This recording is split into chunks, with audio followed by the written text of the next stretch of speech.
இப்ப ஆட்சிக்கு வரணும்னா கூட்டணி இருந்தாதான் வர முடியும். அதிகாரத்தை பிடிக்கணும்னா கூட்டணி இருந்தாதான். இன்றைக்கு இருக்கின்ற நிலைமையில பாரதிய ஜனதா கட்சியானாலும் திமுகவே கூட்டணி இருந்தா இதுவரை இருந்திருக்குதுன்னு ஆரம்பத்திலே உங்களுக்கு சொன்னேன். அதை விட பெரிய கட்சி பாஜகன்னு சொன்னா நான் பைத்தியக்காரன்.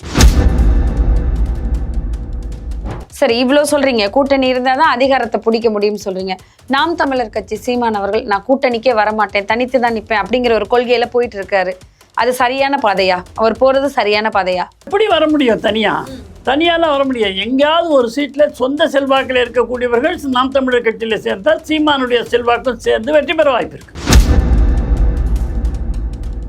விஜய் அவர்கள் இப்ப வந்திருக்காரு, விஜய் அவர்களோட சேரப்போறாரு அப்படிங்கிற சில பேச்சுகள்லாம் வந்தது. தம்பி வரட்டும், தம்பி வந்தால் நான் ஏற்றுக்கொள்கிறேன் அப்படின்னு அண்ணன் சீமான் அவர்களும் சொன்னாரு. படிக்கிறாருன்னு பார்க்குறேன். திமுக திமுக காங்கிரஸோடு கூட்டணி சேர முடியாது, விஜய் வரும்போது கூட்டணி சேர முடியுமா, இடம் கிடைக்குமான்னு துண்டு போட்டு வைக்கிறாரு. ஆட்சிக்கு வந்து கட்சி தொடங்கி இல்லை, ஆட்சிக்கு வந்து 54 வருஷத்துக்கு மேலே திமுக சாதியை ஒழிப்பதற்காக துவங்கியது, சமூக நீதிக்காக துவங்கியது. அவர்கள் இருந்தும் கூட இது அதிகரித்திருக்கிறது என்று சொன்னால் தவறு எங்கே நடக்கிறது? இப்ப டாக்டர் ஐயா அவர்கள் வந்து ஜாதி வாரி கணக்கெடுப்பு எடுக்கணும்னு தானே சார் சொல்றாரு? ஆமா சொல்றாரு. சீமான் அவர்களும் சொல்றாரு. ஏன் மற்றவங்க எல்லாம் ஒத்துக்க மாட்டாங்க? மத்திய அரசு தான் எடுக்கணும்னு ஸ்டாலின் சொல்றாரு. சித்தராமையாவும் நிதிஷ்குமாரும் மத்திய அரசு இல்லையே, அவங்க எப்படி எடுத்தாங்க? உங்களுக்கு மனம் இருந்தால் எடுத்திருக்கணும். சார் என்ன சொல்றாங்கன்னா மோடி அவர்கள் மத அரசியல் பண்றாருன்னு தானே சார் சொல்றாங்க. சொல்லுவாங்க இந்துக்களுக்கு தான் முக்கியத்துவம் கொடுக்கிறாரு அப்படிங்கிற சமூக நீதி காப்பாத்தலங்கிறாங்க.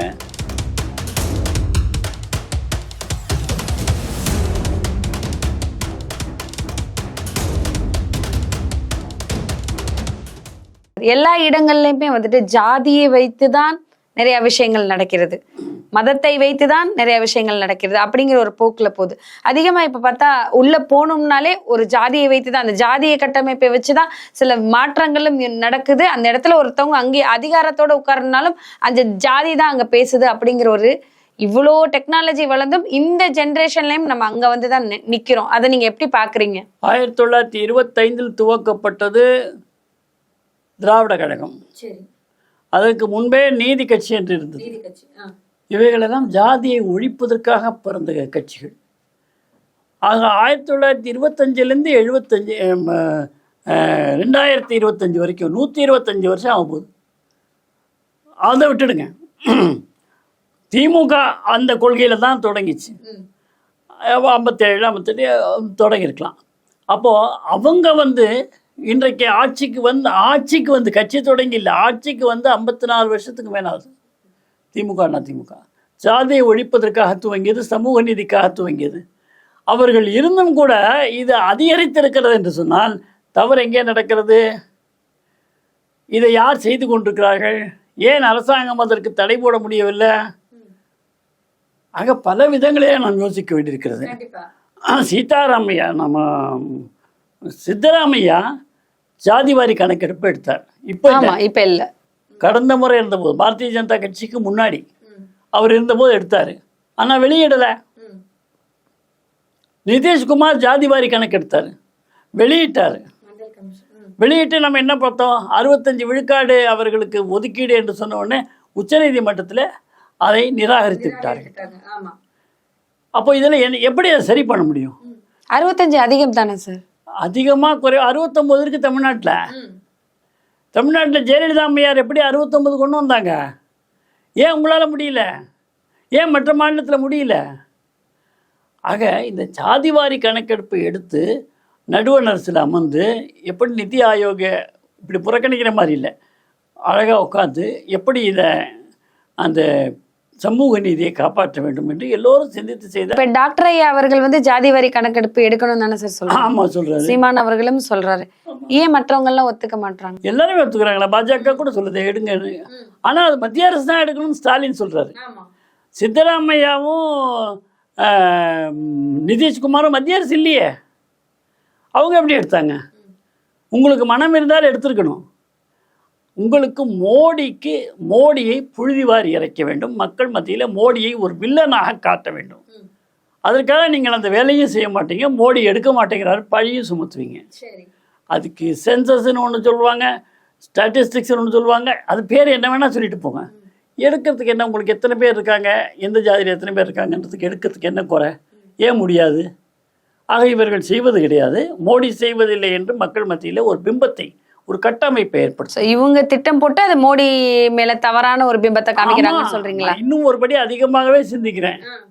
இவர்கள் இந்த ஜாதிவாரி கணக்கெடுப்பெடுத்து இத்தனை விழுக்காடு ஒதுக்கீடு தர வேண்டும் என்று நிதிஷ்குமார் சொன்னதை போல சொன்னால் மற்ற ஜாதிக்காரர்கள் ஒருவருக்கு ஒருவர் பிரச்சனை வந்து ஓட்டு விழாமல் போகலாம்.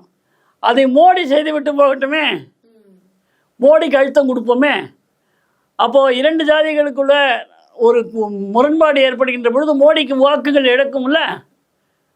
அப்படி ஒற்றுமையாக இருக்கக்கூடிய ஒரு சமுதாயத்தை பிரித்து விட்டு மோடிக்கு விழக்கூடிய ஒற்றுமையாக இருக்கக்கூடிய சமுதாயத்தினுடைய வாக்குகளை பிரித்து அவரை வீழ்த்த வேண்டும் என்று கணக்கெடுக்கிறார்கள். இது சர்வதேசத்து அளவிலிருந்து அவர்களுக்கு ஆலோசனைகள் வழங்கப்படுகின்றன. அதுதான் அப்படி. மதத்தையும் அப்படிதான் பண்றாங்க. சார் என்ன சொல்றாங்கன்னா மோடி அவர்கள் மத அரசியல் பண்றாருன்னு தானே சார் சொல்லுவாங்க. இந்துக்களுக்கு தான் முக்கியத்துவம் கொடுக்கிறாரு, சமூக நீதி காப்பாத்தலைங்கிறாங்க. இதுவரை இந்தியாவில் மோடி ஆட்சி 10 ஆண்டுகள் ஆகிறது. இந்த 10 ஆண்டுகளிலே இருந்த அளவிற்கு எஸ்சி, எஸ்டி, பிசி, ஓபிசி மத்திய அமைச்சர்கள் இருந்திருக்கிறார்களா? எண்ணிக்கையில் மோடியுடைய ஆட்சியில் தான் அதிகம் இருக்கிறார்கள். ஆனால் அவர் வந்து சமூக நீதியை ஏற்றுக்கொள்வது கிடையாது. அவரே பேசி திரௌபதி முர்மு ஒரு பழங்குடியினர், அது அடையாள அரசியல். மோடி செஞ்சால் அது அடையாள அரசியல். 10 மாநிலங்களில் பாரதிய ஜனதா கட்சி ஆட்சி செய்கிறது. எங்கே பழங்குடியினர் அதிகமாக இருக்கிறார்களோ அங்கே 10 மாநிலங்களில் 7 மாநிலங்களில் பாரதிய ஜனதா கட்சி ஆட்சி. அப்போது பழங்குடியினர் அதிகமாக இருக்கின்ற இடங்களில் 7 மாநிலத்தை தேர்ந்தெடுத்திருக்காங்கன்னா பாரதிய ஜனதா கட்சி அவங்களுக்கு துரோகம் செய்தால் வாக்களித்திருப்பார்களா?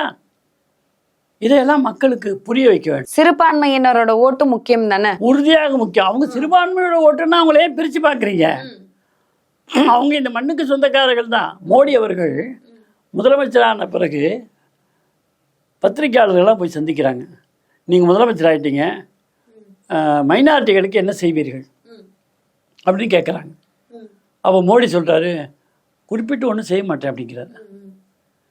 இது நடந்த உண்மை. நான் சொல்கிறது உங்களுக்கு, பத்திரிகையாளர்கிட்ட சொல்கிறார், குறிப்பிட்டு நான் ஒன்றும் செய்ய மாட்டேன், முதலமைச்சராக போகிறவர். அப்போது மைனாரிட்டிகளுக்கு ஒன்றும் செய்யலைன்னா எப்படி? அப்போது குஜராத்தில் வசிக்கின்ற மைனாரிட்டிகள் குஜராத்திகளா இல்லையான்னு கேட்டார். குஜராத்திகள். அப்போ நான் குஜராத்துக்கு செய்யக்கூடிய நன்மைகள்லாம் அவங்களுக்கும் போய் சேரும்ல. இதில் என்ன குறிப்பிட்ட தனியாக மைனாரிட்டிக்குன்னு? அவர்கள் மனிதர்களாக பாருங்கள், வாக்குகளாக பார்க்காதீர்கள். எனவே அவர்களும் மனிதர்கள் தான். என்னுடைய மக்கள், குஜராத்தை சார்ந்த மக்கள், எனக்கு வாக்களித்தவர்கள். எனவே இந்த நாட்டுக்கு நான் தரக்கூடிய, இந்த மாநிலத்துக்கு நான் தரக்கூடிய நலத்திட்டங்கள் எல்லாம் அவர்களுக்கும் போய் சேரும் என்கின்ற பொழுது, அவர்களும் குஜராத்திகள் என்று சொல்கின்ற பொழுது பிரித்து ஏன் பார்க்கிறீர்கள், மதத்தை ஏன் பிரிக்கிறீர்கள் என்று கேட்டவர் மோடி. அதை யாருமே வெளியே பேசலையே சார்? பேசணும், பேச மாட்டேங்கிறாங்க. ரெண்டாவது, பரப்புரையினால் மட்டுமே வாக்குகள் மாறுவதில்லை. பரப்புரை அவசியம்.